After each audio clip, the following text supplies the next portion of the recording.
Isang magandang gabi ho sa ating lahat, mga minamahal kong mga kabiyaya dito sa Bride of Christ. Ayan, matagal akong namatay, nang inabuhay na uli. Ayan. Okay, ano ba to, Lord? Okay. Di ko alam na may Bible study pala ngayon. Galing akong Grand Central. Ay, Diyos ko. Saya-saya pa ng buhay ko kanina.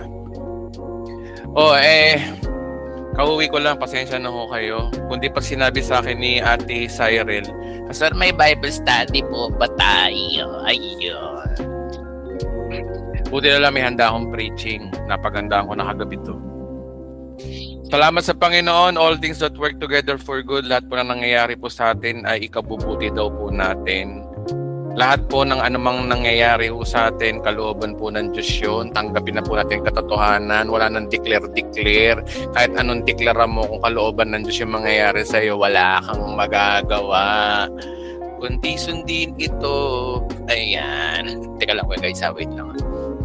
Kaya mga kapatid, kung ako sa inyo, relax nyo na isip nyo. Huwag nyo nang problemahin ng sitwasyon. Huwag nyo nang kontrolin. Kahit anong pray nyo, kung kalooban ng Diyos yan, mangyayari yan. Ayan. Okay, so everything is clear. Lahat ng bagay po na nangyayari po sa atin ay wala pong aksidente. Alam naman po natin yan. Kung naman po yung mga nangyayari sa paligid natin, wala na tayong magagawa. Okay? Kung naman yung mga pinagdadaanan po natin ngayon mga kapatid, kalooban po ng Diyos yan, may purpose. Kasi kung mga bagay dito sa mundo ay walang purpose, edi walang Diyos. Diba? Ganun lang naman yun eh. Walang Diyos kapag walang purpose ang mga pangyayari. Pag sinasabi mo aksidente lang lahat, nataon lang, at natsambahan lang, o choice mo yan, kaya nangyayari. Guys, ito paano? May narinig ba kayo na choice mo yan, kaya nangyayari? Alam niyo mga kapatid, marami tayong mga choice na hindi naman nangyayari. Huwag mo sabihin na nataon na ito ang pinili mo. Hindi, kahit piliin mo yan o hindi, pag nagtagumpay, kalooban ng Diyos. Kapag hindi nagtagumpay, hindi kalooban ng Diyos pa rin yun. Wala sa iyo ang pagpili ng mga pangyayari. Walang kontrol ang tao sa sitwasyon. Okay? Tama-tama ito sa ating topic ngayon. No? Ano ba yung delikado sa mga taong mahilig mga ako? Okay, it's about time na mag-aaral na po tayo ng patuloy na Christian ethics. Ayan. Marami yung mga bagay po sa mundo na nagagawa natin na minsan nakala natin okay sa Diyos, okay sa tao. Pero yung pala, ikaw ang nasisira. Kagaya ng taong ito na natutunaw unti-unti. Nasisira ang kanyang pagkatao dahil mahilig mga ako na hindi natutupad. Ayan. Isa-isay natin yan. Sige, manalangin tayo mga kapatid. Panalangin po natin ang mga dapat nating magpasalamat muna at saka bukod doon, pag-aralan po natin itong mga bagay na ito. Salamat po Panginoon. Alam ko po Panginoon o Diyos na kayo po ang may akda ng lahat ng bagay, may mga nangyayari po sa amin, Lord. Salamat po. Everything is under control. All is well, Panginoon. Lahat po na nangyayari po sa amin, dinideklara po namin sa aming mga sarili na ito, Panginoon, ay kalooban mo na. Kagaya niyo po, Panginoong Jesus, nung kayo nasa lupa pa, sinabi mo, Panginoon, na maari sana ay ilayo mo po ang saro ng paghihirap na ito, pero pinanalangin mo pa rin sa Ama, Panginoon, na hindi kalooban ko, kundi kalooban mo ang masunod. Kaya maraming salamat po, inuunawa po namin, ina-acknowledge po namin. Pero meron kami mga bagay, Lord God, na dapat din matutunan sa gabing ito, Panginoon. Ang mga bagay, Lord, na dapat namin makontrol. At isa nga dito, Panginoon, yung kung paano kami mangako sa aming kapwa. Maraming salamat po, Panginoon, sa pangalan ni Jesus. Amen. Palakpakan natin si Lord, mga kapatid. Palakpakan natin. Bait-bait ng Diyos eh.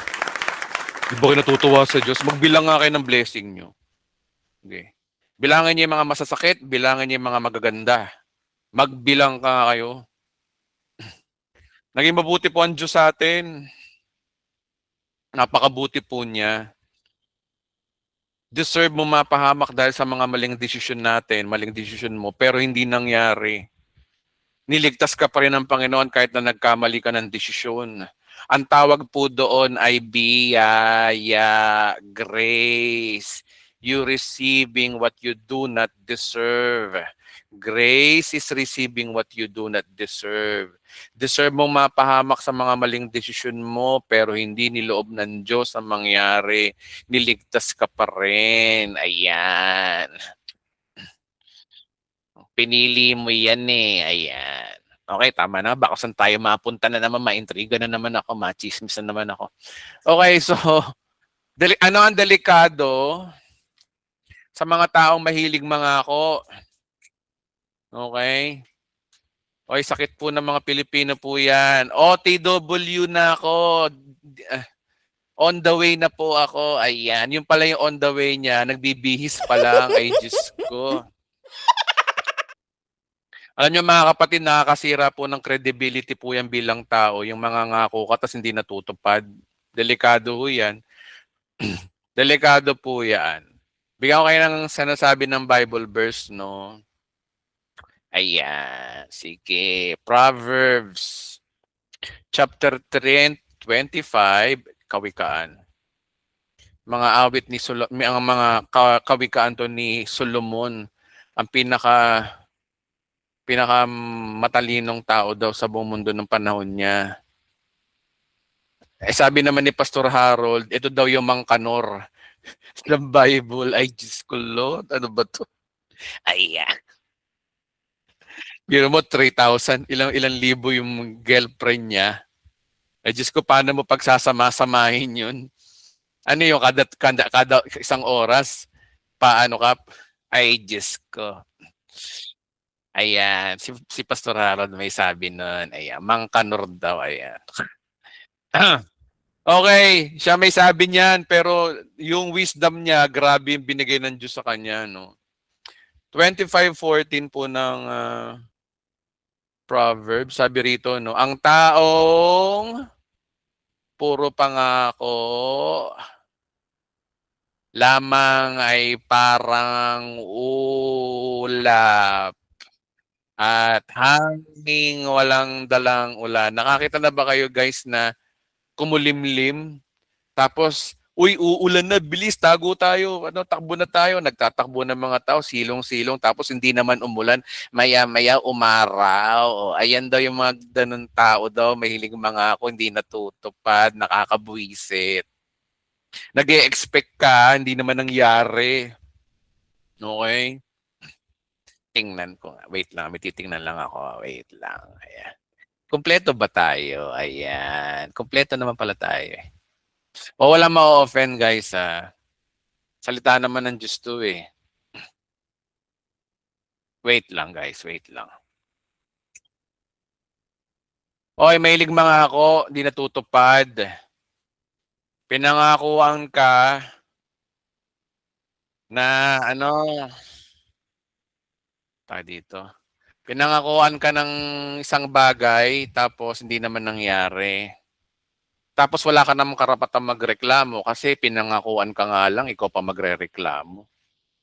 Nakakaya nga naman magreklamo, no? Pero minsan, yun po nga po lamang, kapag marami tayong mga pangako na hindi natutupad, nasisira na po yung credibility natin. Noong panahon po ng Israel, ang ulan po ay may buhay. Okay? Buhay po ang tawag nila. Kapag nakita nila kasing maitim ang ulap, umaasa talaga sila na uulan. Okay. Kapag kasi nakita nila malakas ang hangin, umaasa sila. Pero paano kung dumating nga yung ulap, dumating ang hangin, tapos walang ulan, disappointment ang nangyari. Ganito daw po yung mga taong puro pangako, mukhang may darating, mukhang may tulong, no? Mukhang may pag-asa, pero wala palang pag-asa. Ayan. Ay, si Jesus pala yung ikaw. Ang sweet-sweet niya sa'yo, yung pala, hindi mo pala, hindi, friend lang pala kayo, hindi wala pala kayong mutual understanding. Ayan. Ay, si Jesus. Kala nyo kayo hindi pala. O kaya, kala nyo magtatagal kayo, hindi pala. Ayan. Ano pa ba? Oh, yun nga eh, common na common dyan yung mga Filipino time. Okay? Punta na ako diyan, ha. Anong oras ka dadating diyan? O sige, mga 8:30. O, 8:30 nandiyan na ako. OTW na ako. Yung pala, 8:30 pa lang paalis na. Ay, Diyos ko. Okay. So ano yung unang consequence kapag nangangako ka tas hindi natutupad? Kapag po minsan kang pumalya, maiintindihan ka pa po noon. Sumablay ka, no? Ayan. Sumablay ka, hindi pa pala yun. Oh. Naiintindihan pa yan, pero kapag paulit-ulit at unti-unting namamatay na po ang tiwala ng tao sa'yo, darating araw, kahit na nagsasabi ka na ng totoo, hindi ka na paniniwalaan. Diba? Ibibili ko kayo ng lupa't bahay para sa inyo to. Hindi naman nangyari. Ano yun? Diba? Kaya kahit anong pangako mo sa susunod, wala na, hindi ka na pagkakatiwalaan. Yun ang consequence nun. Ikalawang consequence po, kapag mahilig kang mangako na hindi natutupad, nasisira ang iyong pangalan. Yung pangalan mo mismo. Okay. Sabi naman dito ng isang kapatid natin, no, nagiging mayabang po ang tingin sa'yo. Tama. Tapos magtataka pa sila bago ka na. Ay, parang sa Muslim, lagi nilang sinasambit ang Ishala, meaning in God's will. Ano? Tama, nawawala po yung tiwala. Okay. Nasisira po yung pangalan mo. Sabi sa Proverbs 22, Proverbs. Nasaan yung Proverbs? Wait lang guys,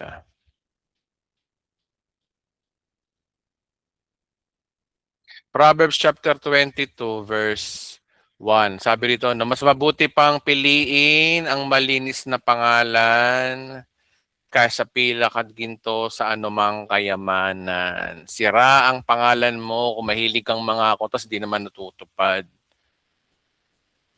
Halimbawa, hindi na bibili. Binubuo ito sa loob ng maraming taon pero kayang sirain daw ng paulit-ulit na sirang pangako. Darating ang araw na sasabihin sa'yo ng tao, huwag ka nang umasa dyan, promise lang yan. Yun ang masakit dun. Ang tingin sa'yo, drawing. Alam nyo guys yung drawing, yung nagdo-drawing, yung mga figure of speech nung araw.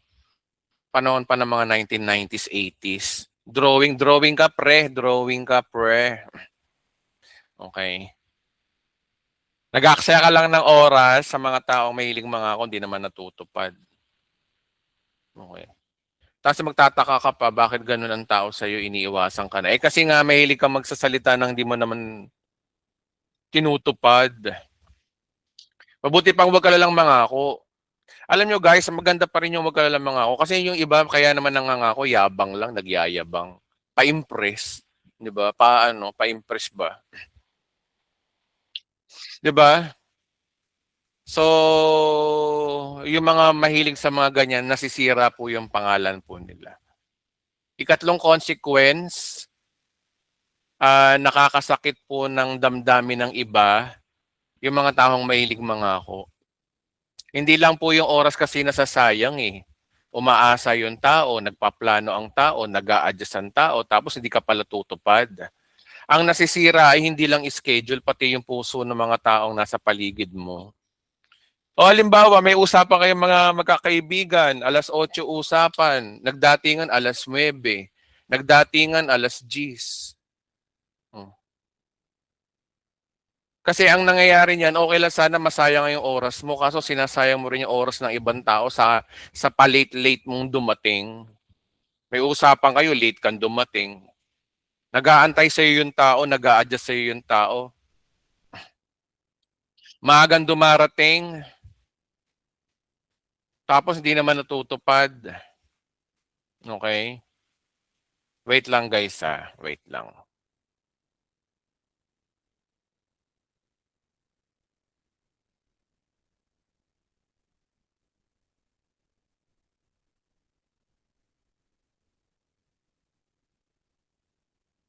Wait lang guys, meron lang akong iimbitahan na, wait lang, wait lang.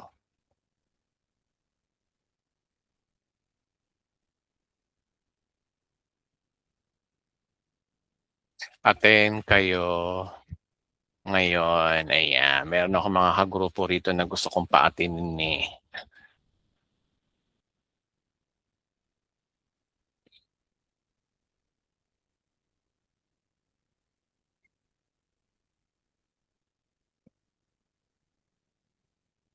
Wait lang guys ha.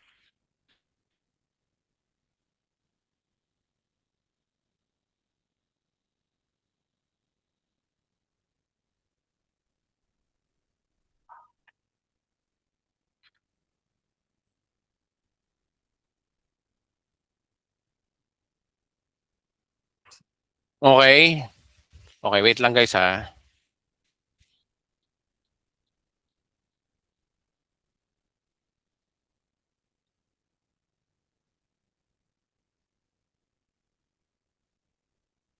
Akala siguro nila bukas ang Bible study. Bumalik po kasi tayo sa Sabado. Okay, let's continue. Oh, sira pa nga, ano, nakakasakit ka ng damdamin ng ibang tao. Biro mo, no, may usapan kayo, late ka. Sinayang mo yung oras ng tao eh. May, busy rin niya, may mga ginagawa din yan eh. Eh, hindi naman pwedeng kang iwanan, di ba? Sa totoo lang mga kapatid, yung mga ganyan tao, nakaka-visit talagang kausap yung mga ganyan. Sa totoo lang, nakaka-visit. Kausap mo, di ba? So biglang darating, ano, gagaya dati nun, usapan namin alas 8, dumating alas 10. Ano klaseng tao yan? Di ba? Nakakahiya po yun, nakakahiya kayo pag ganun ang ugali natin. Magbago-bago na ho tayo. Kung sino man ho dito yung mahilig sa mga ganyan mga ako, yung mga usapan, laging late. Naku guys, nakakasira kayo ng barkada. Nakakasira kayo ng kaibigan at nakakasira kayo ng samahan kapag lagi kayong late. Magbago na ho tayo mga kapatid. Kung meron man dito na may sakit na ganyan, nakakaya po yung pangalan nyo. Hindi lang makapagreklamo sa inyo yung mga tao sa paligid nyo. Yung mga taong pinapangakuan nyo, hindi lang nagsasalita yan kasi pinangakuan nyo eh. Eh, nahihiya naman magreklamo yan, pero nakakahiya kayo.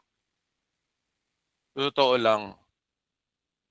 Ito ang pinapasabi ng Panginoon sa inyo, yung mga tao dito, hindi ko nilalahat, pero general mga kapatid, dito sa Bride of Christ, kung meron kayong ganyang ugali at kapintas-pintas na ugali, pinaka-fatal po yan, nakakahiya po yan, yung mga ngako tayo na hindi natutupad. Sirang-sira kayo dyan. Akala nyo napakasimple lang na akala nyo sa iba okay lang, no? Porque hindi nagre-react, hindi nagre-reklamo sa inyo, ngiti-ngiti lang, parang wala lang. Pero sa loob-loob niya, minumura na kayo niyan sa loob-loob. Akala nyo lang yun okay-okay. Okay. Mag-repent na po kayo mga kapatid, yung mga mahilig mga ako dito. Kasi ano yan eh, nakakasira po yan ng ano, ng reputasyon. At saka nakakasira talaga siya ng kasamaan. Anay po yan sa simbahan, sa church. Pag sinabing alas 8, alas 10 ang start ng service, ano oras nangyayari? Dumarating ba naman 10:30? Yung preacher, late din. Lahat late. Kaya imbis na alas 10 ang start, nasasanay na yung mga taong alas 11, tinuturuan niyo yung mga tao na maging tamad. Walang disiplina.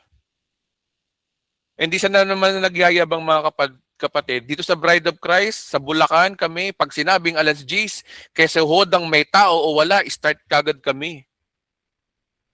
Para yung mga tao masanay ng on time. Eh kung lagi nyo nga habulin yung tao para, ay mamaya na mag-start, wala pa si ganto, si sister ganto. Ay mamaya na ka na magpakanta, game, ano pa tayo? O wala na, ano mangyayari sa inyo habang buhay kayo laging ganyan. Pero nakalagay sa schedule nyo, ang service nyo, alas 10, pero dumarating alas 12 na. Di ba kayo nakakaya niyan? Tapos pa hallelujah, hallelujah, praise the Lord kayo.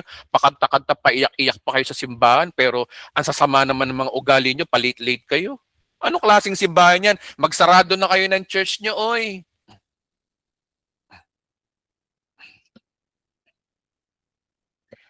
Napakahalaga ho yung time kasi po tandaan po natin yung time po buhay po ng tao po yan. Time, buhay ng tao.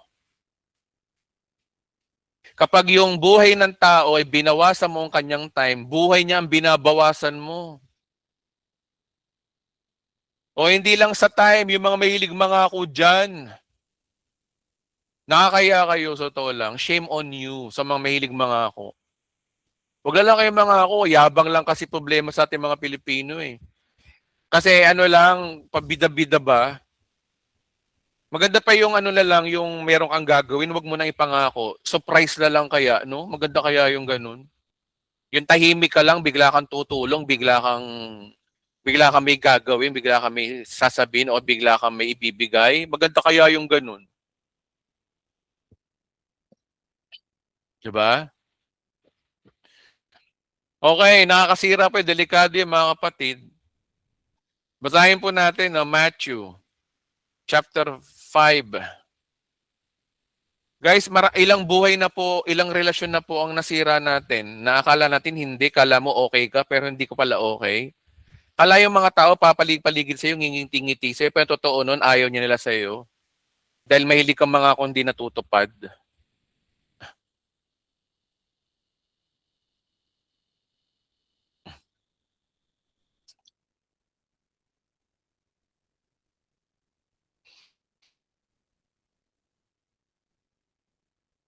Kaya mga kapatid, magbago na ho tayo. Sabi sa Matthew, chapter 5, verse 37, sabi rito, no, sabihin mo na lang na oo kung oo. At kung hindi, hindi. Sapagkat anumang sumpang idaragdag dito ay buhat na sama-sama. O, kausap ng Diyos ang Hudyo rito, syempre. Pero hindi kasi natin hawak ang bukas eh. Alam niyo yung lesson dito mga kapatid, hindi hawak natin ang bukas, ang buhay ng tao. Kaya mabuti pang huwag ka lalang mangako. Okay. Kaya nakakalungkot pong isipin, pag meron kayong mga kabargadang ganyan, nako po, toxic yan. Isa sa toxicity ng Pilipino, yung Filipino time. Toxic po yan, mga kapatid. Kaya kung meron kayong mga kaibigan, pag makikipagkaibigan kayo, magsalita na kayo ng do's and don'ts. Anong do's? Ano yung ayaw at gusto nyo, dislike and dislike, sabihin nyo na. Pag may bago kayong kaibigan, isa sasabihin nyo na, ayoko sa lahat yung nangangako na hindi natutupad. Ayoko sa lahat yung laging late kapag may usapan. Pag makikipagbarkada kayo mga kapatid, kasi pag ganyan, mga ugali ng mga yan, dapat yan nilalayuan na eh. Kasi masisira ang ano nyo dyan, laging sira yung samahan nyo dyan. Biro nyo, no, nakikipagngitian ka sa mga taong ganyan, pero deep inside, naghihimutok yung puso mo, nabivisit ka. Nakikita mo yung pagmumukha niya, walang respeto sa sarili, at walang respeto sa oras mo. Eto guys, talagang pinagdidiinan ko to kasi kailangan talaga to eh, no? Lalo na yung mga nangungutang, ay yun, Japan, marami na sira buhay dyan, ha? Marami na sira ang samahan dyan, yung utang-utang na yan. Kaya nga ako dito sa simbahan, ayoko may nababalitaan ng ngungutang kayo eh. Magtiwala kayo sa Panginoon, huwag kayong mangutang. Magpo-provide ang Diyos kahit anong mangyari, hindi siya nagkulang. Pero yung pangutang-utang na yan, tapos babayaran daw, wag na lang. Ngayon, kung meron naman talaga nangungutang sa inyo dahil valid naman, case-to-case basis naman syempre. Pautangin mo na rin. Pero mas maganda siguro pag talagang walang kakayahan na magbayad, huwag nyo nang pabayarin, ilibre nyo na. Ipapalitan din ng Diyos yan. Ibabalik din ng Diyos yan. Okay? Okay, wait lang mga kapatid.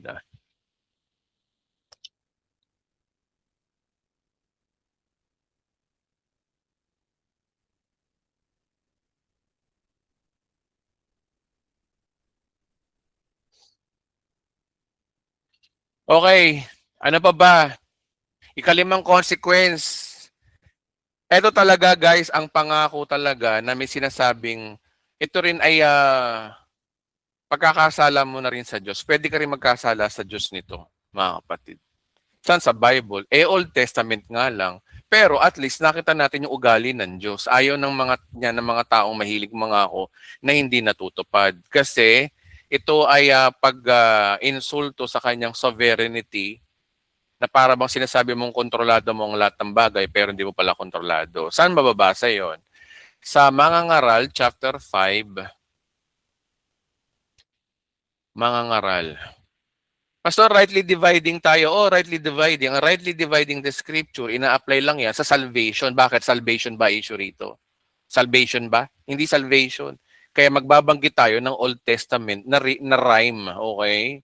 Dapat maintindihan natin yung guys ha. Hindi porke Old Testament, hindi na ako nagde-divide ng scripture.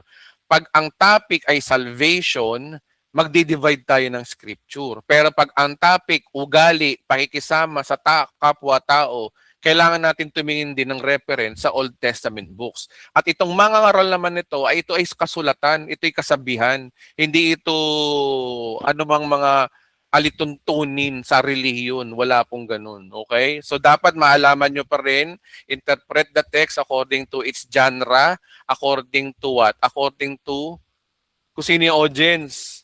O ito, genre to. Anong genre to? Sulat to. Pangatlo, ito ba ay salvation ang topic natin? Christian living ba? Hindi. Ang pinag-uusapan natin, ugali, doctrine. Okay? Kaya reasonable na tumingin tayo sa mga ngaral. Wherein, yung mga ngaral naman talaga ay general po yan eh. Wisdom po kasi yan. Sabi sa mga ngaral, chapter 5, verse 5. Dito nyo makikita yung ugali ng Diyos talaga. Ugali kasi ng Diyos to eh. Yan yun, no? Sabi mag-ingat ka sa pagpasok ng bahay ng Diyos sa pagsunod ng mabuting kanyang handog, etc. Okay, sabihin natin na Old Testament to. Pero yung sabi rito, kung mangangako ka sa Diyos, no? Tutuparin mo ito agad. Hindi siya natutuwa o nalulugod. O hindi siya natutuwa. O. Okay, hindi to involved dito yung yung kay Christ nalugod na ang Diyos sa atin. Pero kung nakikita rito, hindi raw niya ikinakatuwa o nalulugod sa mga taong mangmang, kaya tuparin mo ang iyong pangako sa Kanya. Ano daw yung mangmang? Yung hindi marunong tumupad. Kaya taong mangmang ka. Tumupad sa pangako sa Kanya. Mabuti pang huwag ka ng mangako ka sa mga ngako ka nang hindi mo tutuparin. Huwag mong babayaang magkasala ka dahil sa iyong pananalita, mangangako ka at tapos babawiin mo. Sa ganyan, galit na galit ang Diyos. Ayun, no, litra por letra. Oh. Ano, litra por litra? Letra por letra pala. Ay, nahawa na ako. Letra por letra pala. Sorry po, hindi pala litra por litra. Ayan. Kung magkagayon, hindi kanya pagpapalain sa anumang Boys, Bible may sabi niyan. Hindi naman ako may sabi niyan eh. Sinabi ko ba yan? Bakit hindi kanya pagpapalain? Kasi maraming hindi na magtitiwala sa iyo. Yun yung consequence. Di ba? Hindi dahil sa gusto ng Diyos, kundi consequence yun ng mga ginagawa mong mahilig kang mga kung hindi natutupad. Okay? Kaya ako tinuturo sa inyo ito, napaka-danger po talaga nitong yung mga ngako ka. Hindi hindi kasi pinipilit ng Diyos na ang tao ay mangako. Pero kapag nangako ka, may pananagutan ka. Okay?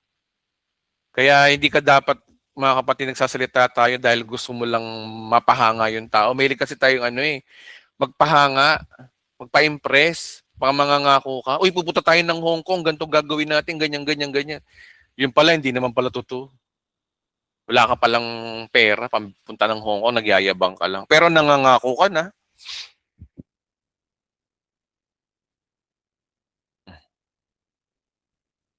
Okay, ano pa? Hindi ka dapat nagsasalita dahil lang gusto mo mapahanga po yung tao, mga kapatid. Mas mabuting konti ang pangako pero lahat tinutupad. Pero maganda siguro, wag ka lang mangako. Gawin mo lang. Halimbawa, nakikita mo yung kapatid mo, nangangailangan ng sapatos, kailangan niya ng sapatos. O wag ka na magpa-impress, o bibili kita, wag na, wag ka na magaganon. Pag-pray mo lang na, Lord, nawa matulungan ko tong taon to. Pag meron ka ng pambilit, nabili mo, tsaka mo siya lapitan. O masusurpresa pa. Dapat you are a man of action. You are a man and woman of God in action. Puro dapat gawa, gawa, wag puro salita.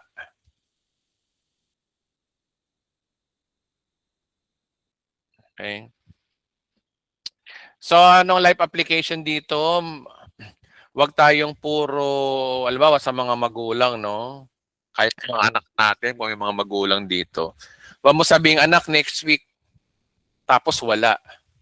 Sa mga asawa, wag tayong puro pangako na magbabago na ako. Sabihin niya, so asa magbabago na ako? Hindi ko pala nagbabago. Di ba? Sa mga pastor, nakagaya ka po, wag po tayong puro ipagpipray kita, dadalawin kita, babalikan kita, tapos hindi naman ginagawa. Wag lang, wag ka na mga ako, pastor. Nga, pastor, ha? Sa mga nagnenegosyo naman po, wag po tayong puro bukas o next week o sure, mga ganun eh. No? Tapos wala. So alam na ba ninyo kung bakit napakadaling magtiwala sa Diyos? Kasi hindi dahil makapangyarihan po siya, kundi dahil hindi siya nagsisinungaling. Sabi sa Numbers chapter 23 verse 19, sabi dito, no, the God who cannot lie, basahin natin para makita ng mga Numbers 23 verse 19.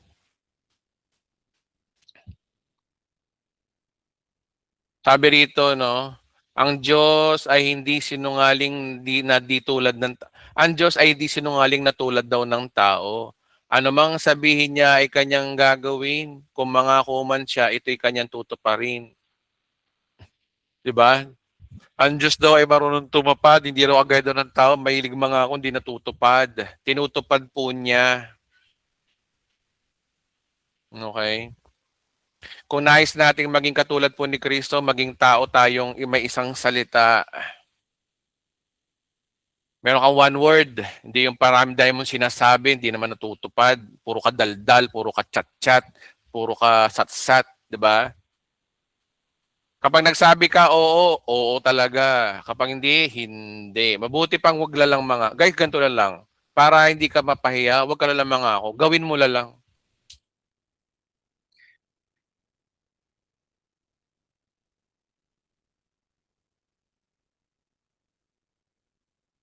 Alam niyo mga kapatid, dahil ang pinakamahalagang kayamanan ng isang tao ay hindi yung laman ng kanyang pitaka. Hindi po yung laki ng kanyang bahay, hindi yung dami ng kanyang negosyo, kundi yung bigat ng kanyang sinasabi at sinasalita. At tandaan niyo ito mga kapatid, madaling mangako, mahirap tumupad. Pero ang taong tumutupad sa kanyang salita ay taong pinagkakatiwalaan ng tao at kinalulugdan din ng Diyos syempre. Natutuwa rin ng Diyos sa iyo. Okay. So anong bigay idea mga kapatid? O ang bigay idea dito, wag na lang mangako. Gawin na lang. Okay. Pag sinabing OTW, OTW ko na talaga. Hindi yung OTW mo, ano pa lang, paligo ka pa lang. Yun po ay kasinungalingan. Sinungaling kang tao, sinungaling.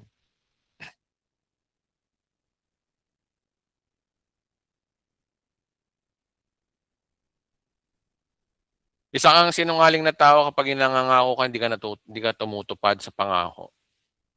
So ano, meron pa nga kasabihan, di ba, liars go to hell daw. Ewan ko, hindi naman totoo eh. Hindi naman ganun yung pinaka-context. Pero the point is, nakakasunog po ng buhay ng tao po yan. Kaya ang big idea dyan, yung lahat pong yan ay ugat dahil sa kayabangan. Yabang kasi. Okay, so yun lamang po at palakpakan natin si Lord sa kanya mensahe ngayon at pwede na po magtanong ang karamihan.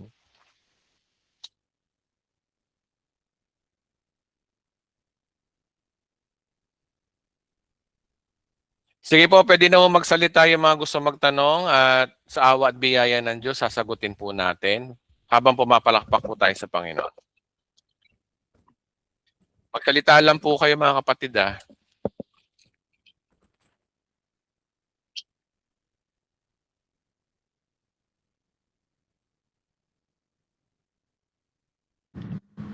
Pastor, good evening. Pastor, good evening po. Sige po, go ahead po. Yung topic natin ngayon, actually, ngayon ba, issue pa rin sa Diyos kasi di ba ang issue natin yung sa tao, pero dapat naman talaga hindi tayo nangangako sa Diyos kasi wala naman tayong karapatang mangako in the first place, tama po ba? Opo. Kasi nagagawa rin naman ng ibang tao yun na nangangako sila sa Diyos eh. Lord, pangako ko po sa iyo, magsaserve na ako, pagalingin mo ako. Lord, pangako ko sa iyo, maging jowa ko lang si ganito, magbabago na ako. Yung mga pahilig mga ako, pinakikipag-bargain lagi sa Diyos. Ayun. Siguro, Pastor, yun yung mga hindi pa talaga nakaka-receive ng grace. Para sa akin lang. Para sa akin. Pero siguro yung mga kapatid pangunahan na kita, sorry kung mababara kita. Hindi lahat ng nasa grace ganyan.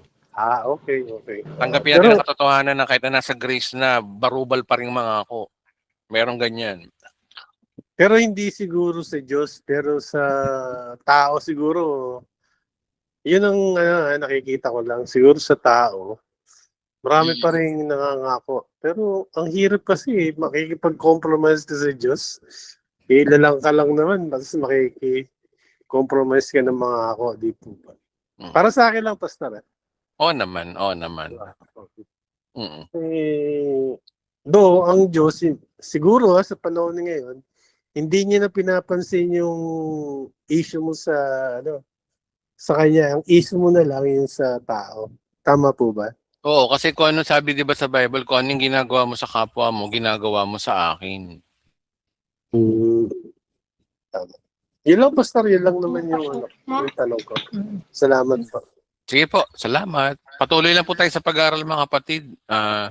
8:44 PM, mahaba-haba ho ang ating pag-uusapan. Sige po.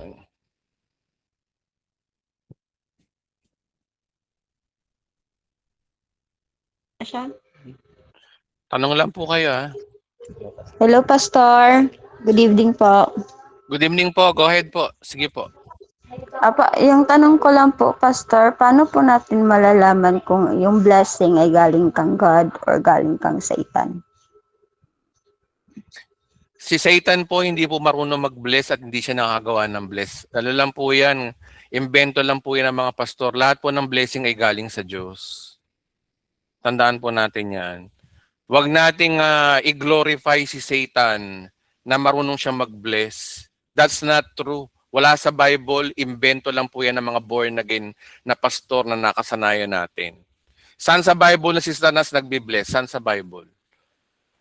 Wala po kayong makikita niyan. Bali-balik. Papuputol ko ulo ko pag may nakita kayo.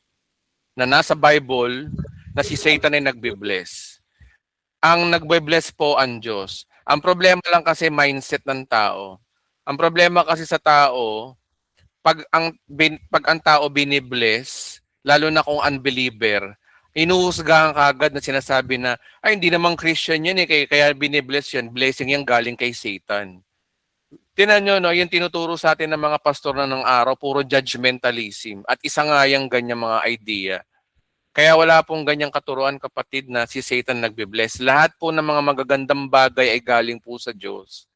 Lahat po ng mga mabubuting nangyayari po sa atin, katunayan nga sinabi sa Romans 8:28, mabuti man daw o masama kalooban ng Diyos, ikabubuti pa rin natin. Ang problema kasi sa mga perverted Christian, hindi sila marunong umintindi na kapag maganda yung nangyayari, galing sa Diyos. Kapag pangit ang nangyayari, hindi galing sa Diyos. Wala hong galaw ang demonyo. Hindi ko makapangyarihan ng demonyo. Ang demonyo po, espiritu lang po yan. Ang kaya lang po niyang gawin, manlin lang ng tao, pero yung kontrolin niya yung sitwasyon, wala po sa Bible. Negatiting na verse, wala po sa Bible, kapatid. Kaya, baguhin mo na rin yung pananaw mo dyan. Ang lahat po ng blessings po ay laging galing sa Diyos kasi makapangyarihan po siya.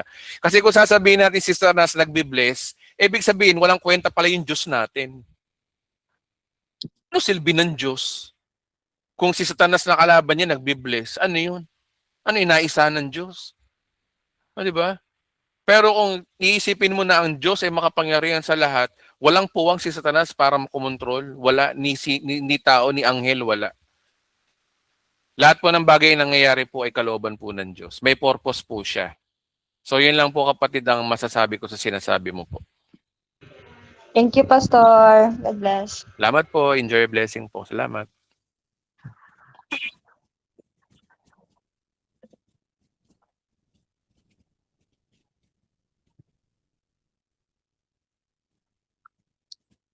Sabi rito ni ni Joy Cultura ba to? Tama. Jay Cultura pala. Sabi niya, good evening po, Pastor. May tanong lang sana ako. Ano po ba ang uuna? Ang anghel na hinulog ng Panginoon sa mundo o ang mundo na nilikha ng Panginoon? At pa-explain po ang angel watchers sa sinaunang panahon. Okay. So, ang totoo po niya kapatid, hindi po taas ang sinasabi ko kasi ng Biblia. Kung kailan na eksaktong nahulog si Satanas at yung ibang mga anghel kumpara doon sa paglikha po ng mundo, wala pong ganun. Kaya kung magiging tapat po tayo, exegesis lang po tayo, kung ano po sinasabi ng Biblia, doon lang po tayo. Hindi tayo dapat maging dogmatic sa mga bagay na hindi naman po malinaw na isinulat po ng Biblia. Ang malinaw po ay yung nasa Genesis chapter 1 ay nilikha ng Diyos ang langit at lupa. At sa Job, nasa Job yun eh, na sabi diyan na yung mga anak ng Diyos na sinasabi ron ay mga anghel.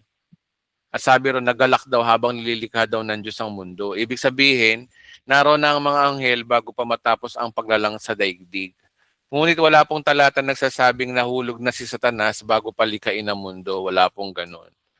Tungkol naman po sa mga watchers, ang salitang ito po yung mababasa po natin sa Daniel. Nasa Daniel po yan. Daniel chapter 4 yata, verse 13.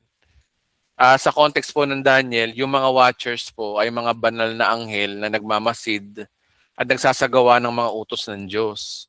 Hindi sila nilalarawan bilang mga nahulog na anghel, hindi sila mga fallen angel, okay? Mga watchers yan eh. Ang paniniwalang ang watchers ay mga anghel na bumaba daw sa lupa, tapos nag-asawa ng mga babae at nagkaanak ng mga higante na pangunahin nagmula do sa Book of Enoch. Hindi sa 66 books na aklat ha.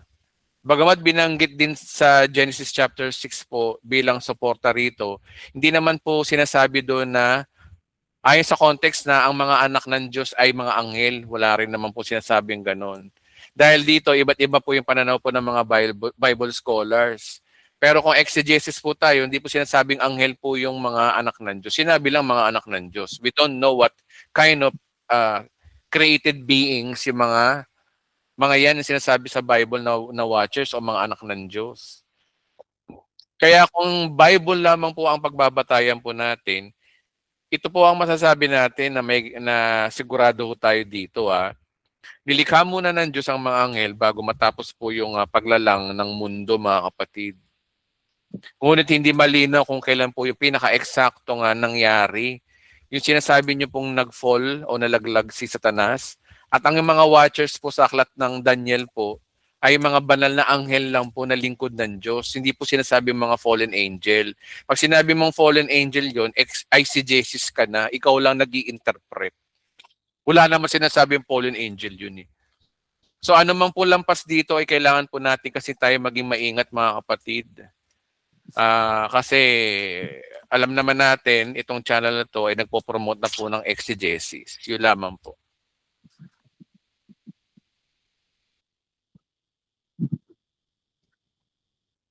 Nasagot ko ba kapatid yung tanong niyo po? Ay, wala pala. Nagbasa lang pala ako ng ayan. O sige po, magtanong po kay sister, J Cultura. I hope nasagot ko na po yung tanong niyo po. Mind Purissima, ito ang sabi ni Ate Mind. Sabi niya, Pastor, sabi po ng pastora namin na may kapangyarihan daw siya kasi pastor siya. Saka ang channel of blessing daw at ang mga pastor lang daw ang pinakiinggan ni Lord, hindi naman ay nako po, mga classic na mga panakot ng perverted.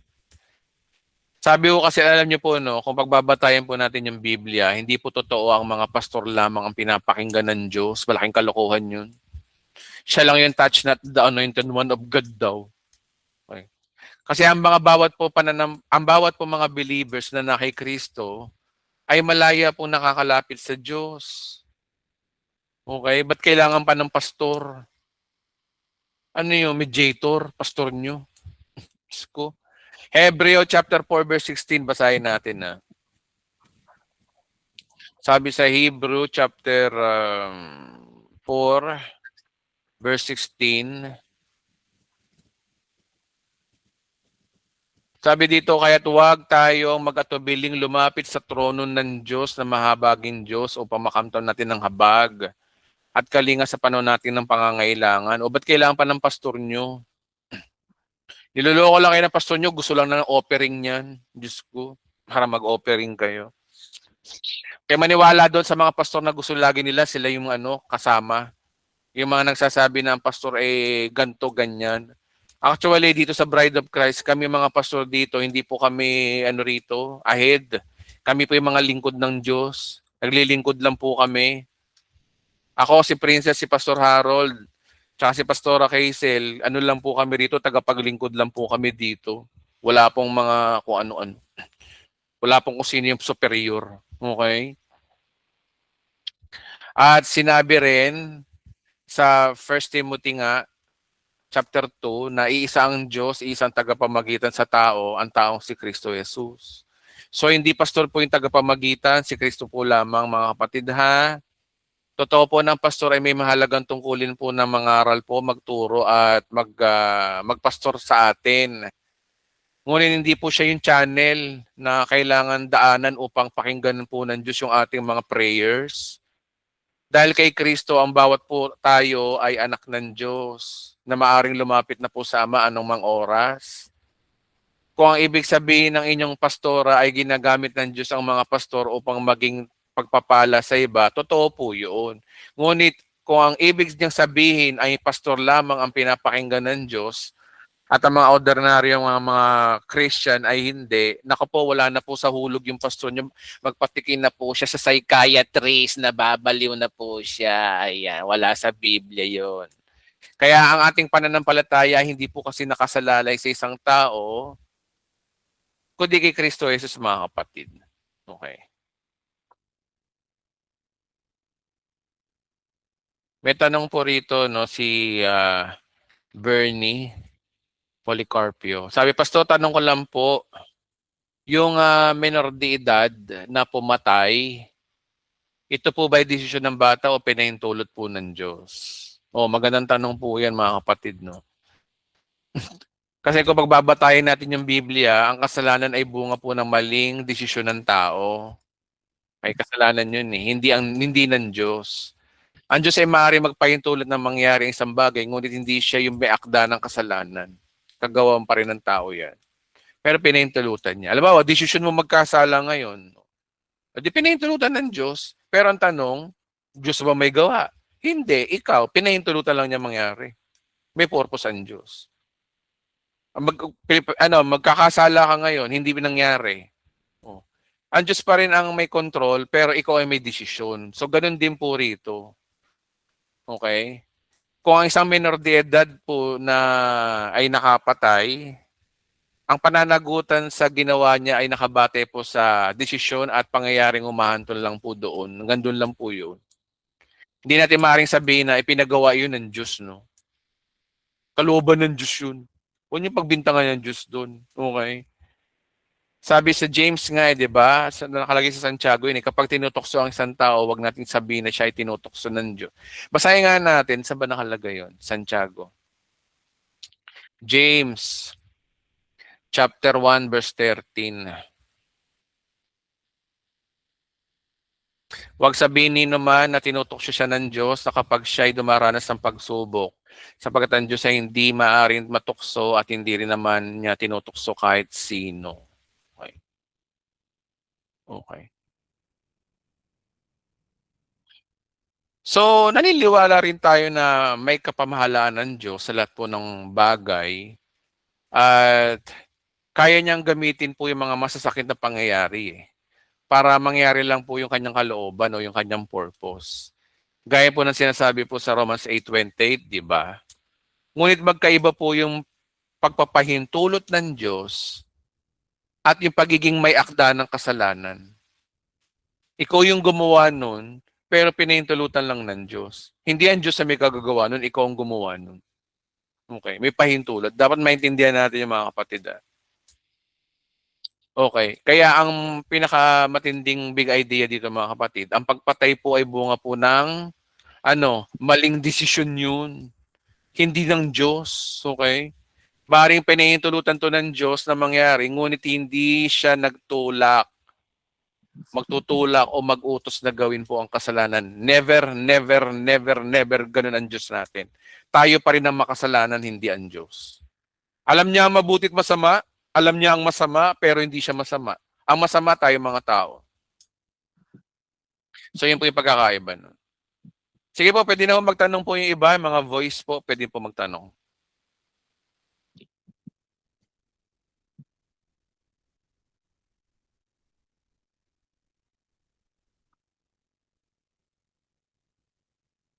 Sige po, tanong na po kayo.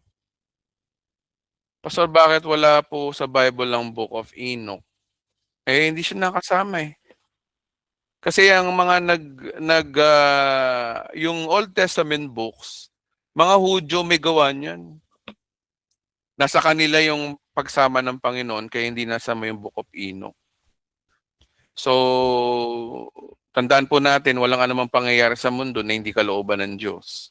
Bakit hindi niloob ng Diyos sumasama ang Book of Enoch? Ibig sabihin, may reason ng Lord. Okay.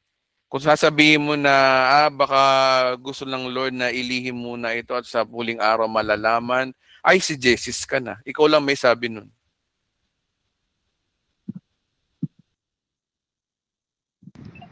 Pastor, good evening ulit. Sige po, sige po. Pastor, yung curious lang ako kasi hindi ko mabasa sa Bible o hindi ko siguro nasulat. Yung during the rapture, yung mga buntis na mara-rapture, ano yung mangyayari doon sa mga nasa mga nasa sinapupunan? So, kung sinabi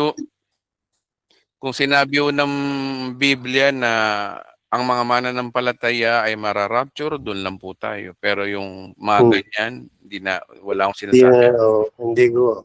Curious lang kasi ako eh. Ayoko naman mag-overdo this kasi exegesis tayo eh. Doon lang tayo sa sinasabi ng Biblia. Tapos si Peter tsaka si Paul talagang nakakatuwa lang kasi magkaiba yung audience. Pero isa lang naman yung approach ng nila. Kaya lang si Peter kasi, ang audience niya kasi mga Hudyo eh. Si Paul talagang both Gentiles tsaka Jews. Nauna siya sa mga Jews din, then next to the Gentiles. Pero mas maraming panahon o dekada ang kanyang ginugol sa mga Hentil kaysa sa mga Hudyo.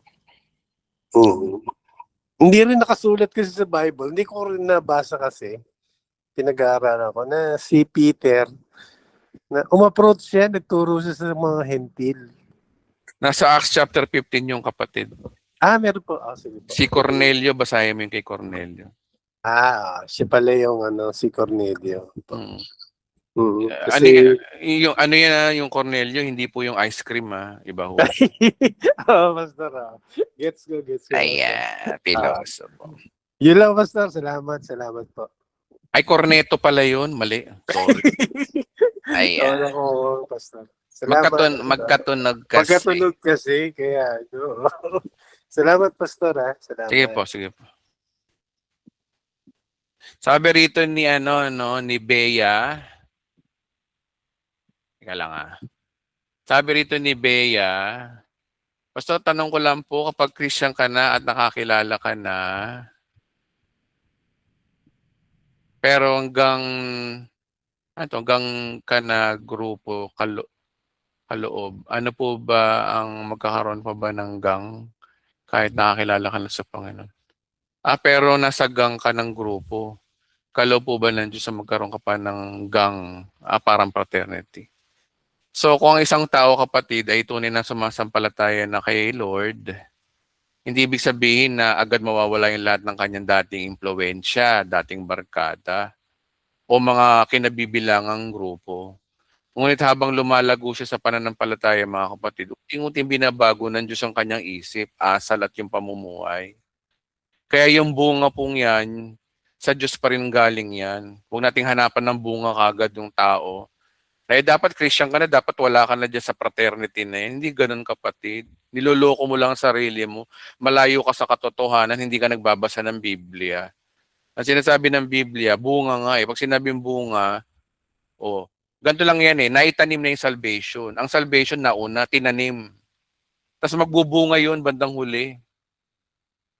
Okay? So wala doon yung pagiging identity mo bilang Christian. Pag may nagtuturo sa inyo na ang pagiging tunay na Kristiyano ay dapat nagbubunga, malaking kalokohan po 'yun. Ang tunay na Kristiyano ay nanampalataya kay Kristo. Tumanggap ng biyaya. Okay? So ingat kayo sa mga ganun turo ng mga ibang church ha. Yung iba rito sa Bride of Christ, nai-impluwensyahan pa ng ganyan. Eh. Bahala kayo sa buhay nyo. Kung gusto nyo bumalik sa perverted, bahala kayo. Ang totoong sinasabi ng Biblia, na yung pagbubunga, ano lang yan, secondary yan, hindi yan kasama sa salvation. Kaya nga sa iba sabi, work out your salvation. Ibig sabihin, magbunga ka na mabubuting gawa, pero hindi para maligtas, kundi ikay ligtas na, nagbubunga lang yan. Kaya kapag isang tao hindi pa nagbubunga, huwag nyo munang ano eh. Okay? Kaya nga ang pinakamaiksing sagot ko rito kapatid, hindi po kalooban ng Diyos na manatili tayo sa anumang samahan na nagtutulak sa atin sa kasalanan. Ang kalooban ng Diyos ay unti-unti po tayo nagbabago at namumuhay ayon sa ating bagong pagkakakilanlan po pag na kay Kristo na po tayo. Okay, so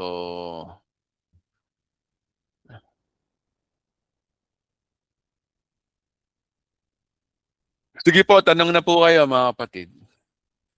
Alas 9 pa lang naman po eh.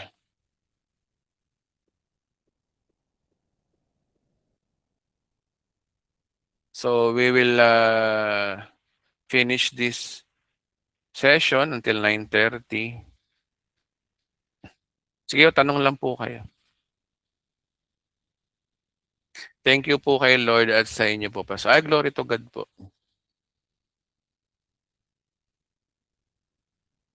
Sabi rito ni Richard Garado, nasa gang pa rin ako until now. Kahit na nasa biyaya na ako. Welcome pa rin ako sa mga bandings nila. Ako rin naman, hanggang ngayon, alpha kaparo pa rin ako eh. Kasi meron kasing mga kasamahan din akong kagrupo ngayon na naging kasama ko sa fraternity dati na born again na. Tapos, sinama nila ako doon sa asosasyon ng mga pastor na mga may fraternity. Labo-labo kami doon, may akro, may taugama. Kaya mga kapatid, wala na masama doon. Ang masama, yung ikaw, kung anong ginagawa mo sa kapwa mo. Pero ganyan, wala naman yan. Parang, mga tao mapanghusga eh. Porque may sama nakala, ganun na.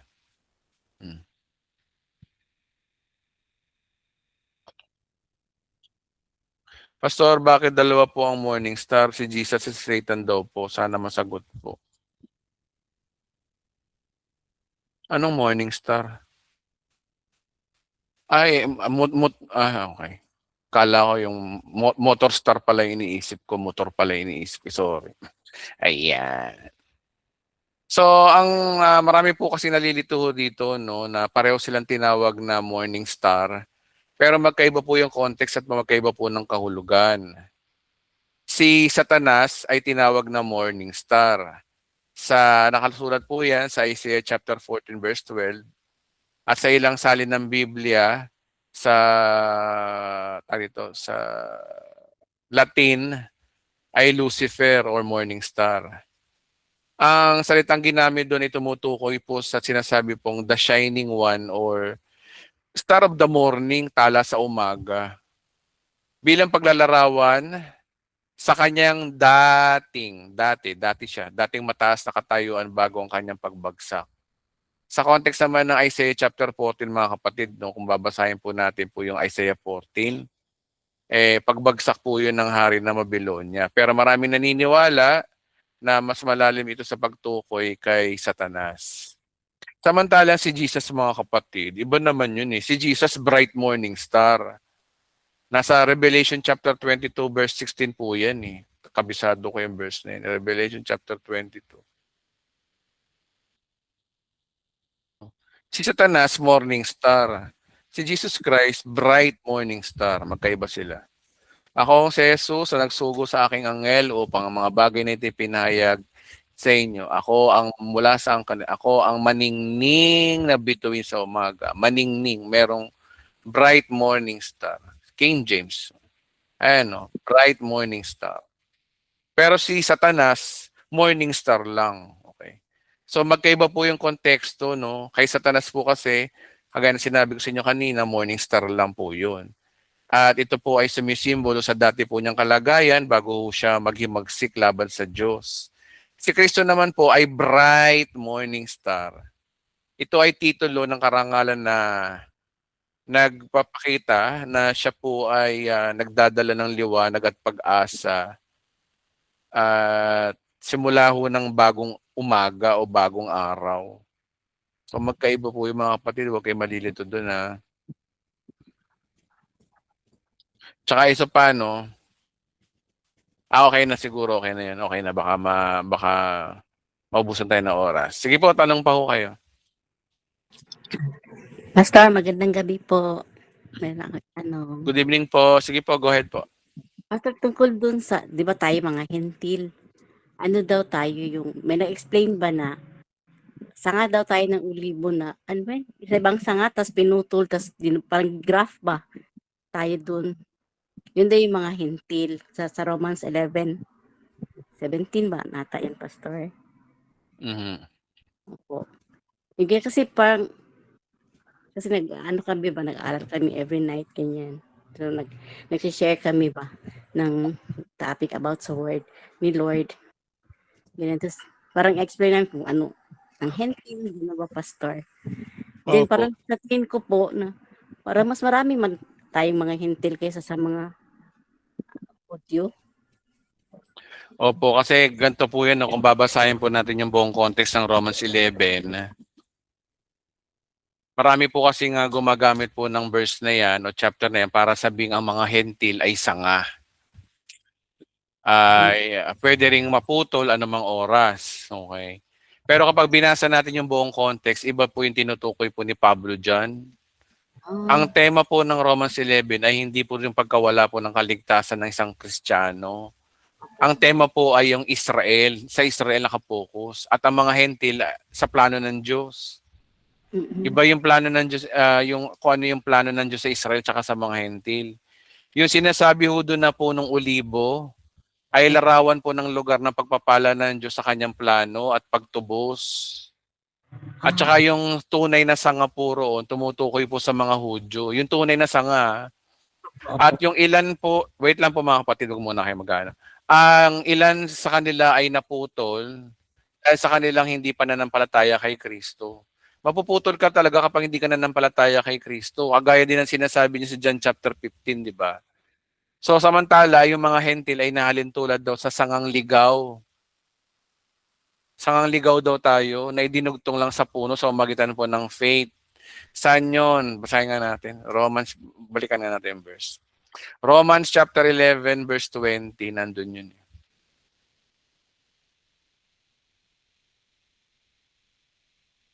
Sabi rito, no, totoo yan, pinutol sila dahil hindi sila sumasampalataya sa Diyos at ikaw naman ay dinugtong kaya't sumampalataya ka sa Kanya. Kaya't huwag kang magmalaki sa halip matakot ka. O dinugtong lang tayo mga hentil, tayo mga sanganligaw, pero ang tunay na sanga yung mga Hudyo. Okay. So ano doon? Ang purpose kasi mga kapatid ni Pablo po dyan na hindi para takutin po yung mga Kristiyano na baka mawala ang kanilang kaligtasan. Hindi po nananakot si Pablo po dyan. Ang layunin niya ay balaan yung mga hentil laban sa pagmamalaki. Huwag tayo masyadong mayabang. Okay?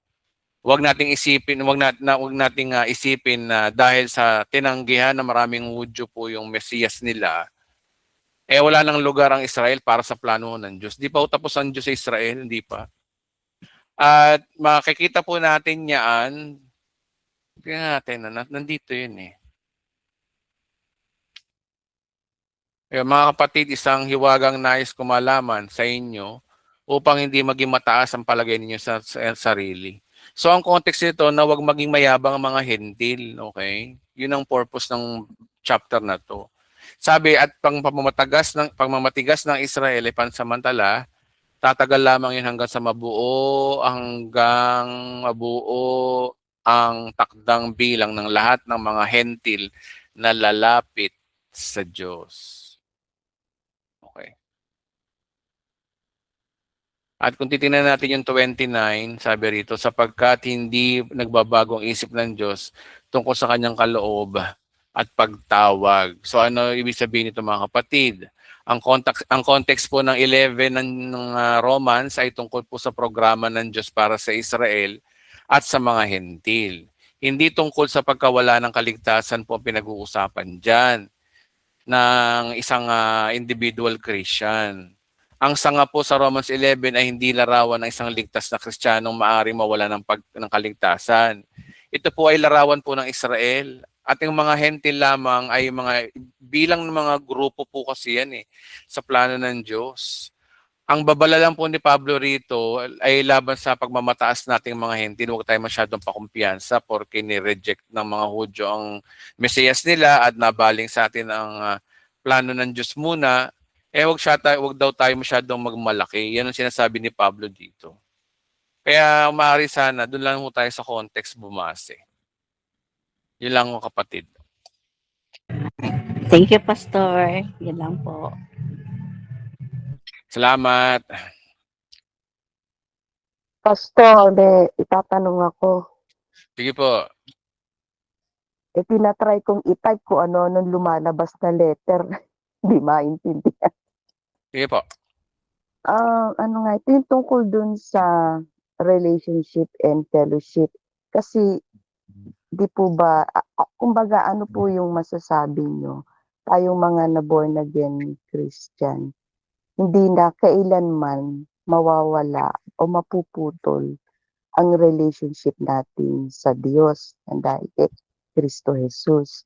Pero dahil nga hindi, kumbaga nagkakasala pa rin tayo, ang napuputol lang yung fellowship natin sa God. Di po ba? Saan po sa Bible po yun na kapag nagkakasala tayo ay nawawala ang ating connection o fellowship sa Diyos? May nagsabi ho ba sa inyo yan? Saan po sa Bible? Wala naman po. May nabasa lang ako na magkaiba yung relationship tsaka fellowship. Na Wala. yung relationship hindi na kailanman mapuputol yon kasi nga dahil kay Kristo Jesus.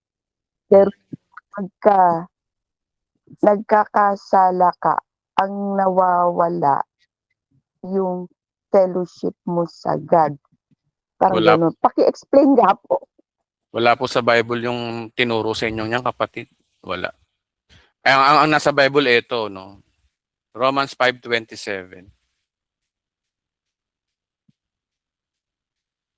Sabi rito sa Bible, pag nagkakasala ka, hindi nawawala ang fellowship ng Diyos sa iyo.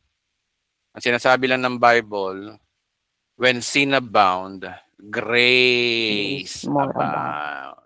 Doon tayo sa sinasabi ng Bible, kapatid. Huwag tayo sasabi-sabi ng mga pastor. Mga imbentong turo po yan Parang Katoliko, nag-iimbento ng doktrina. Wala naman sa Bible. Gumising na ho tayo dyan. Kahit kailan po, pag na kay Kristo na ho tayo, hindi po nawawala ang fellowship natin dahil sa pagkakasala natin. Binayaran na nga yung kasalanan natin Tapos sisingilin pa tayo ng Diyos sa kasalanan natin at lalayo ang Diyos sa atin. Isa po malaking kalokohan turo po yun. Wala ho sa Biblia. Perverted gospel po yung ganyan turo na tinututulan po ni Apostol Pablo. Sabi sa Bible, kailanman, John chapter 10 verse 28, no one can snatch you out of my hand. Kailan may, ano daw doon, hindi ka maaagaw sa akin, nino man, kahit nagkakasala ka sa Diyos, hindi ka mawawala sa Kanya, hindi mawawala ang fellowship mo sa Kanya. Yung mga pastor nagtuturo ng mga ganyan, yan yung mga hindi nag-aaral mabuti, hindi na alam yung totoong gospel.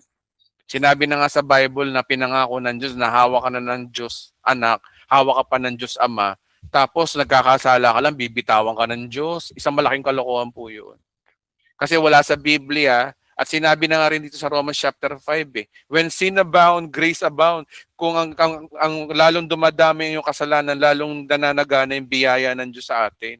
Bagamat ang context po niya tungkol sa salvation, pero yung idea, ang ganti ng Diyos sa atin ay laging biyaya ever since. Grace pa rin. Kaya hindi ko naman sinasabing patuloy kayong magkasala sa Diyos. Hindi ko naman sinasabing ganun. Ang mawawalan ka lang ng fellowship pag nagkakasala ka, either sa sarili Sa mo, tao. nasisira ka, at sa tao. Dun lang. Okay. Okay. Yun po yung sinasabi ko ng Biblia, kapatid. Ay, salamat po. Sige, salamat po. Salamat po. Love you. Sige po. 9:17 p.m. Meron pa tayong sabihin natin na 13 minutes. Pastor, pwede magtanong. Late na po kasi ako nakarating eh. Sige po, go ahead po. Pastor, kasi yung ano ba yung pamagat po ninyo ngayon, yung parang mahilig mangako ba yun? Ano po ba pag ganun? Yung nakakapangako ka sa Diyos pero hindi mo na gagawa yung pangako mo. Magkakasala ka ba? May impyerno ka ba? Ano po ba yun? Paano Wala po akong ba yun? sinasabi sa Bible na may impyerno ka pag nangako ka sa Diyos hindi natupad. Wala pong ganun. Wala po. Ang sinabi lang ho ng Bible, pag nangangako ka sa Diyos hindi natutupad, hindi lang siya natutuwa. Magkaiba yun Opo. Magkaiba yun. Magkaiba yung, halimbawa, anak ko, si Anakin, may anak ako, si Anakin. Magkaiba yun na kapag nangako siya at nainis ako sa kanya, kasya yung nangako siya at tinanggal ko yung birth certificate niya na hindi ko na siya ama. Hindi na niya ako ama, hindi ko na siya anak. Magkaiba yun. Oo nga po. Okay? Tama Okay, po. magkaiba yun. Kaya wag laging ganun na kinukunik lagi natin sa salvation, yung mga bagay na pag nagkakamali ka sa Diyos, nawawala ang iyong kaligtasan. Hindi ho ganun lagi. Tandaan Kasi po ako din po, nakakapangako po din ako sa Diyos eh. Minsan hindi ko po natutupad. mahal ka pa rin ng Diyos. Kaya nga lang, hindi nga lang nakakatuwa. Yun lang yun. Hindi lang siya natuwa pero mahal ka pa rin. Di ba merong mga ganyang relasyon? Di ba? Sa mag-asawa, di ba? Nainis sa'yo yung asawa mo, pero mahal ka pa rin. Ganun din ang Diyos. Nainis sa'yo ang Diyos minsan, pero mahal ka pa rin. Hindi nawawala yung pagiging anak mo. At ligtas ka pa rin dahil mahal ka pa rin ng Diyos. Ganun lang yun. Yun ang sinasabi ng Biblia, yung tinuturo ng Biblia. Hindi nawawala ang kaligtasan natin pag nakay Kristo ka na. Ayun, yun lang po. Yun lang po yung gusto kong maklaro kasi late po ako nakarating. Di ko na po narinig yung mga nasabi po ninyo. Yun lang po. Salamat po, Pastor. Thank you po. Salamat po.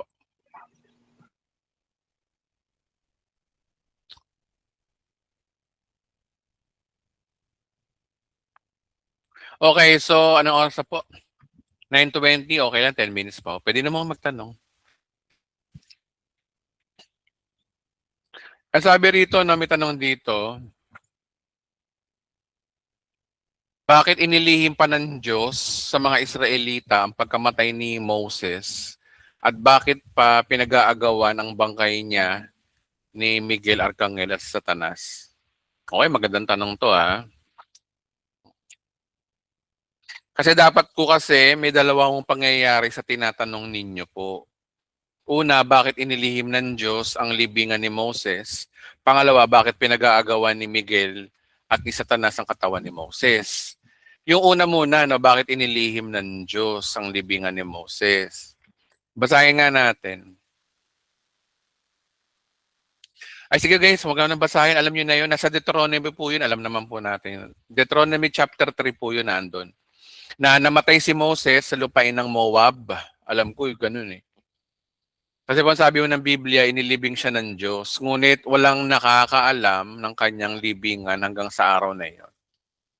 So, hindi utas ang sinasabi ng Biblia kung bakit ito inilihim. Wala akong ganun. Exegesis pa rin tayo. Kaya kung magiging tapat tayo sa exegesis, hindi tayo dapat magdadagdag ng dahilan na hindi naman isinulat ng kasulatan. Ngayon, maraming mga Bible scholars na naniniwalang maaaring inilihim ito ng Diyos upang hindi maging lugar ng pagsamba o idolatry yung libingan ni Moses. Sabi lang yun nila, pero wala yun, eisegesis din yun. So tandaan natin na naging madali para sa Israel ang gumawa ng mga bagay po na paraan ng idolatry kasi nila eh. Ngunit sa muli, hindi ito tahas ang sinasabi ng Biblia, kaya nananatili tayong neutral, okay? Pangalawa, bakit pinag-aagawan ni Miguel at ni Satanas ang katawan ni Moses? Nakalagay po yan sa Jude chapter 1 verse 9. Sabi rito, no? Kahit si Miguel na pinuno ng anghel at nakipagtalo siya sa diablo tungkol sa bangkay ni Moses, ay hindi nangahas na gumamit ng paglapastangan. Ang tanging sinabi niya, parusahan ka nawa ng Panginoon. So pansinin niyo rito, no, hindi piniliwanag ng Biblia kung bakit po pinagtalunan yung katawan ni Moses. Wala naman eh. Basta nagtalo lang daw. Okay? Kaya ano ba nangyari dito? Kaya wala akong anumang paliwanag na nagsasabing ginagamit sana ni Satan yung katawan ni Moses para sambahin ng mga tao. Wala pong ganun. O iba pang detalye na wala naman pong direktang batayan po ng Bible. Wala dyan eh. Wala naman sinabi dyan, di ba? Nakipagtalo lang yung diablo sa bangkay ni Moses. Pero walang ibang purpose. Maaring may mga haka-haka, di ba? Haka-haka, o mga kuro-kuro. Pero hindi po malinaw sinasabi ng Bible. So ang pangunahin sa verse na ito, hindi piniliwanag yung katawan ni Moses, kundi ipinakita yung halimbawa ni Miguel. Kasi nga, kahit siya arkanghel, hindi siya nagsalita ng mga mapagmataas labang kay Satanas. Sa halip, sinabi lamang niya, nawa ay sawayin ka ng Panginoon. Sabi dito, naway parusahan ka. Yun, ito yun. Kaya malinaw ng aral ng talata ay pagpapakita po kasi, ayon sa versa, ng pagpapakumbaba at paggalang sa authority ng Diyos. Hindi po pagbibigay po ng detalye kung bakit pinagtatalunan yung bangkay ni Moses ayon sa context na to. Kaya kung exegesis ang ating susundin, hanggang dyan lang po ang malinaw sinasabi ng Biblia, walang anumang lampas diyan na hindi natin dapat ituro na may sure tayo. Okay? So tandaan natin mga kapatid, minsan sumuko tayo. Pag sarado ang Biblia, sumuko na tayo, wag na tayo maghanap pa, mag-research pa, kung saan sa pa tayo mag-eisegesis. Pag ang Biblia ay sarado, halimbawa, sino yung 24 elders? Pag sinabing 24 elders, walang sinasabi doon kung sino sila. Sinabi ba na 12 tribes of Israel? May sinabi bang 12 disciples? Wala. Eisegesis lang yun. Kaya matuto tayo mga kapatid na kapag sarado ang Biblia, lagpas sa sinasabi ng Biblia, matuto na ho tayo manahimik at hayaan na lang natin ng panahon o sa eternity natin malaman yung kasagutan. Ang mahalaga kasi ngayon, sa panahon natin ngayon, yung pananampalataya kay Kristo para tayo maligtas, para tayo mabuhay ng maayos. Pero yung mga ganyan, ano yung pitong kalug, pastor? Ano yung, pastor, saan po naupo, kung walang upo, kung ang Diyos ay espiritu, bakit siya nakaupo sa trono? Yung mga ganun. May puwet ba ang Diyos? Ay, Diyos ko. Nung hinubad ba ni Kristo ang kanyang pagka-Diyos, saan niya po sinampay? Huwag na natin magtanong ng mga ganong tanong. Ay, wag na kayo magtanong ng ganon. Ha? Wag na. Wala sa Biblia. Okay. Sige po. Last question po. Sige po. Sister Felisa po, go ahead po. Ayan lang po, pastor, yung tanong ko eh. Tama po ba yung Sige po, hindi ko po kayo marinig. Go ahead po. Yan po yung tanong ko, yung tama po ba yung panalangin ko na kasi nga po, bawal po mga ako, alam ko po yun. Pero yung sabi ko po na nagsisikap po ako matupad yung kalooban niya at hiningi ko rin po yung tulong niya para magtulungan. Tama po ba ito? Magandang panalangin na lang po na ipanalangin niyo na lang sa Diyos. Panginoon, pinapanalangin ko po na nawa ganito ang mangyari. Gano'n na lang. Maganda pa rin yung yung direkta tayo nagsasabi sa Diyos na Panginoon, gusto ko po mangyari ito, gusto ko mangyari.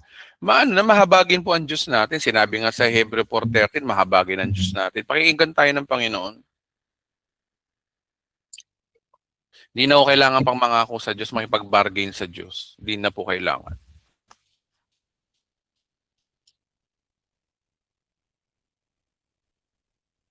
Okay po, Pastor. Salamat. Salamat po. Sige po, 9:27, 3 minutes na lang po. Go ahead po. Teka, may tanong na lang dito.